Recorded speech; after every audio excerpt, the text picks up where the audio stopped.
নমস্কার, শুরু করছি আজকের আলোচনা। আজকের আলোচনায় শ্রীরামকৃষ্ণ ভক্তমালিকা থেকে শ্রীযুক্ত গিরিশচন্দ্র ঘোষ সম্পর্কে কিছু আলোচনা তুলে ধরা হলো। ঠাকুরের সঙ্গে তার যখন ষষ্ঠ দর্শন হয় মধুরাইয়ের গলিতে শ্রীরামচন্দ্র দত্তের বাড়িতে, সেদিন গিরিশবাবু হঠাৎ একটু চিরকুট পাইলেন। সেখানে পরমহংসদেব আসিতেছেন। অপরিচিত গৃহে যাইবেন কিনা এই বিচার বুদ্ধি আসিয়া তাহাকে বাধা দিলেও এক অদৃশ্য টানে তিনি সেখানে যাইয়া দেখিলেন সন্ধ্যা সমাগমে রামবাবুর প্রাঙ্গণে নৃত্যপরায়ণ ঠাকুরকে ঘিরিয়া ভক্তেরা নাচিতেছেন ও গাহিতেছেন। নদে টলমল করে গৌর প্রেমের হিল্লোলে নৃত্য করিতে করিতে পরমহংসদেব সমাধিস্থ হইলে ভক্তেরা পদধূলি গ্রহণ করিতে লাগিলেন। শ্রীযুত গিরিশের দম্ভ ও ভক্তির মধ্যে দ্বন্দ্ব চলিল, তিনিও ঐরূপ করিবেন কিনা। অমনি সমাধি হইতে বুথিত ঠাকুর তাহারই ঠিক সম্মুখে আসিয়া পুনঃ সমাধিস্থ হইলে তিনি সাগ্রহে পদধূলি লইলেন। সংকীর্তন যখন অন্ত হয় তখন বৈঠকখানায় বসিয়া গিরিশবাবু আবার জিজ্ঞাসা করিলেন, আমার মনের বাঁক যাবে তো? আশ্বাসের বাণী আসিল, যাবে। আবার জিজ্ঞাসা করিয়াও তিনি একই উত্তর পাইলেন। দুইবার জিজ্ঞাসা করায় সেদিন মনমোহন বাবু তাহার অবিশ্বাসের জন্য রূঢ় স্বরে তিরস্কার করিয়াছিলেন। বাধায় অসহিষ্ণু অভিমানী গিরিশ কিন্তু তাহার স্বভাব বিরুদ্ধ হইলেও সেদিন প্রতিবাদ করিলেন না। পরে তিনি থিয়েটারে যাইতে উদ্যত হইলে দেবেন্দ্রবাবু কিয়দ্দূর সঙ্গে গিয়া তাহাকে দক্ষিণেশ্বরে যাইবার পরামর্শ দিলেন। গিরিশের মন স্তরে স্তরে উঠিতেছে। দক্ষিণেশ্বরে সপ্তম দর্শনকালে তাহার বোধ হইল যে গুরুই জীবনের সর্বস্ব। সেদিন তিনি ঠাকুরের পাদপদ্মে প্রণাম করিলেন এবং মনে মনে গুরু ব্রহ্মা ইত্যাদি মন্ত্র আবৃত্তি করিলেন। ঠাকুর বসিতে বলিয়া উপদেশ দিতে আরম্ভ করিলে গিরিশ বাধা দিয়া কহিলেন, আমি উপদেশ শুনব না। আমি অনেক উপদেশ লিখেছি, তাতে কিছু হয় না। আপনি যদি আমার কিছু করে দিতে পারেন করুন। ঠাকুর রামলাল দাদাকে একটি শ্লোক আবৃত্তি করিতে বলিলেন। উহার ভাবার্থ বিশ্বাসী সব। গিরিশ জিজ্ঞাসা করিলেন, আপনি কে? উত্তর আসিল, আমায় কেউ বলে আমি রামপ্রসাদ, কেউ বলে রাজা রামকৃষ্ণ। আমি এখানেই থাকি। ফিরিবার সময় গিরিশ জানিতে চাহিলেন, আমি আপনাকে দর্শন করেছি, আবার কি আমায় যা করতে হয় তাই করতে হবে? ঠাকুর গিরিশকে কিছুই ছাড়ার উপদেশ না দিয়া ইতিমূলক বিশ্বাসের রাজবর্তে চলিতে বলিলেন। ঠাকুর কোনো বিষয় গিরিশকে নিষেধ করিতেন না। জনৈক ভক্ত একদা ঐরূপ করিতে বলিলে ঠাকুর উত্তর দিয়াছিলেন, না গো না, ওকে কিছু বলতে হবে না, ও নিজেই সব কাটিয়ে উঠবে। এই বিষয়ে গিরিশও সাক্ষ্য দেন। এই যে পরম আশ্রয়দাতা, ইহার পূজা আমার দ্বারা হয় না। মদ্যপান করিয়া ইহাকে গালি দিয়াছি, শ্রীচরণ সেবা করিতে দিয়াছেন, ভাবিয়াছি এ কি আপদ। একদিন গিরিশ সুরাপানে সম্পূর্ণ অপ্রকৃতিস্থ হইয়া অশ্বযানে দক্ষিণেশ্বরে উপস্থিত হইলে ঠাকুর লাটুকে বলিলেন, গাড়িতে কিছু ফেলে এলো কিনা দেখে আয় তো। লাটু তাহাই করিলেন। আর একদিন কাশীপুরে গিরিশ উপস্থিত হইলে লাটুকে তামাক সাজিয়া দিতে বলিলেন। ফাগুর দোকান হইতে গরম কচুরি আনাইয়া খাওয়াইলেন এবং নিজ হাতে এক গিলাস জল গড়াইয়া দিলেন।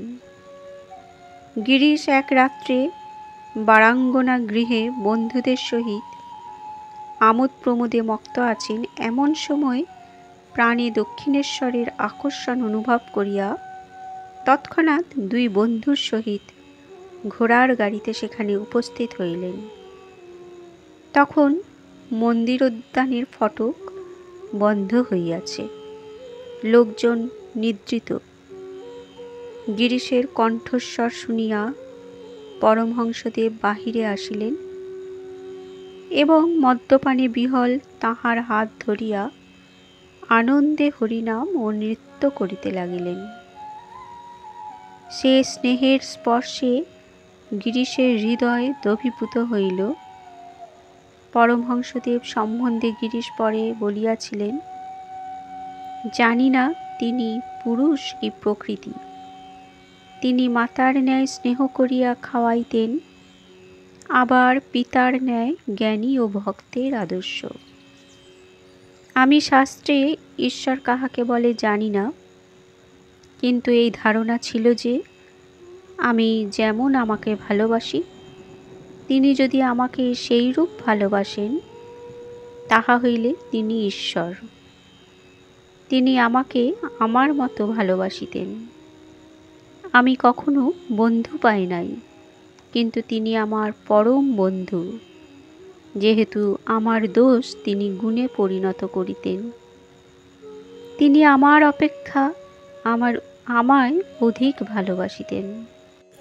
একদিন ঠাকুর অভিনয় দেখিতে গেলে অপ্রকৃতিস্থ গিরিশবাবু ধরিয়া বসিলেন, তুমি আমার ছেলে হবে বলো। ঠাকুর জানাইলেন যে তাহার বাবা ছিলেন শুদ্ধ সত্য ব্রাহ্মণ, তিনি কেন গিরিশের ছেলে হইতে যাইবেন।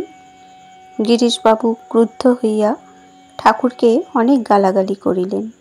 ইহাতে উপস্থিত ভক্তেরা খুবই ক্ষুণ্ণ হইলেন এবং ঠাকুরকে পরামর্শ দিলেন তিনি যেন এইরূপ পাষণ্ডের নিকট আর না যান।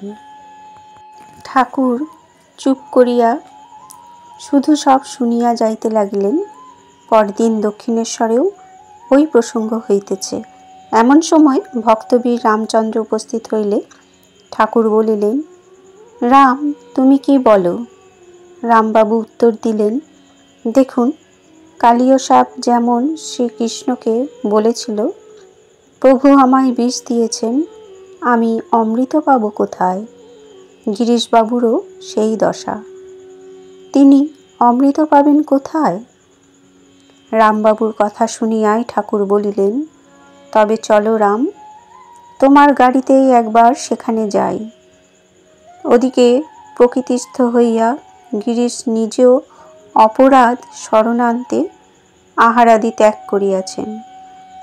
ঠাকুরকে দেখিয়াই পাদপদ্মে লুটাইয়া পড়িলেন আর কাতরস্বরে বলিতে লাগিলেন, আজ যদি তুমি না আসতে ঠাকুর, তাহলে বুঝতুম তুমি এখনো নিন্দাস্তুতিকে সমান জ্ঞান করতে পারোনি। তোমার পরমহংস নামে অধিকার আসেনি। আজ বুঝেছি তুমি সেই, আর আমায় ফাঁকি দিতে পারবে না। এবার আমি আর তোমায় ছাড়ছি না।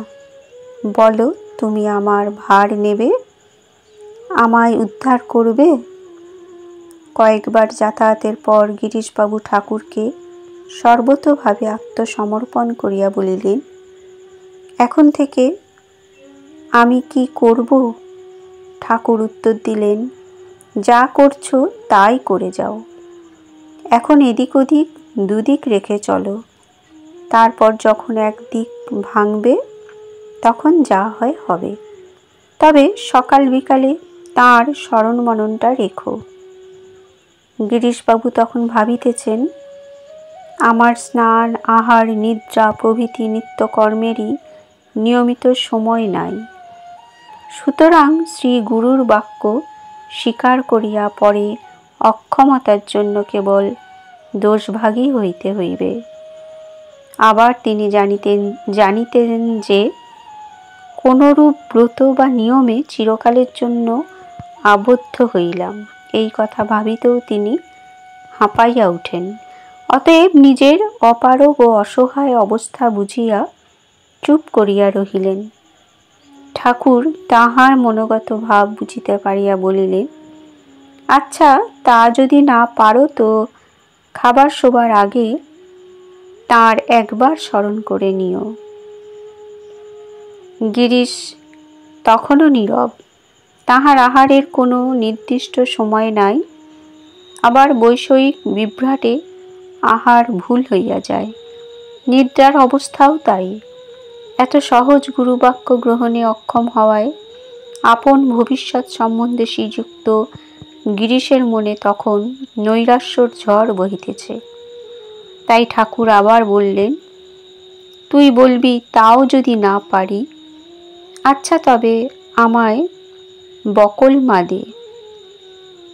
ঠাকুরের তখন অর্ধবাহ্য দশা। কথাটি মনের মতো হওয়ায় গিরিশের প্রাণ ঠান্ডা হইল। তিনি ভাবিলেন সমস্ত দায় ঠাকুরের উপর ছাড়িয়া দিয়া নিশ্চিন্ত হইলেন। কিন্তু বকলমার গূঢ় অর্থ ক্রমেই তাহার নিকট প্রকটিত হইয়া তাহাকে এক কঠিন সাধন সমরে অবতীর্ণ করিল। কোনো কার্যে তাহার আমি আমার বলার পর্যন্ত অধিকার থাকিল না। সুখ দুঃখে তাহার হর্ষ বিষাদের অবকাশ রহিল না। এমনকি তিনি বুঝিতে পারিলেন যে ব্যক্তি বকলমা দিয়াছে তাহার সাধন ভজন জপ তপ রূপ কার্যের আর অন্ত নাই। তাকে প্রতিপদে প্রতি নিঃশ্বাসে দেখতে হয় তাঁর উপর ভার রেখে তাঁর জোরে পাটি নিঃশ্বাসটি ফেললে, না এই হতচ্ছাড়া আমিটার জোরে সেটা করলে। অচিরেই বকলমার পরীক্ষা দিতে হইল। দ্বিতীয়া স্ত্রী তাহাকে 2টি কন্যা ও একটি পুত্ররত্ন উপহার দিয়াছিলেন। অকালে সেই কন্যা 2টি কালগ্রাসে পতিত হইল এবং স্ত্রীও পুত্র প্রসবের পর সূতিকা রোগে শয্যা গ্রহণ করিলেন। আর তিনি উঠিলেন না। ব্যথিত গিরিশবাবু লিখিলেন, শূন্য প্রাণ, শূন্য এ সংসার। কিন্তু বকলমা দিয়া তিনি নিঃশেষে আত্মদান করিয়াছেন। অতএব শেষ পর্যন্ত স্থির করিলেন, তোমারই ইচ্ছা হোক পূর্ণ, করুণাময় স্বামী। বন্ধুরা, আজকের আলোচনা এ পর্যন্তই। সকলকে আমার সাদর অভিনন্দন ও শুভেচ্ছা জানিয়ে আলোচনা শেষ করলাম। ধন্যবাদ।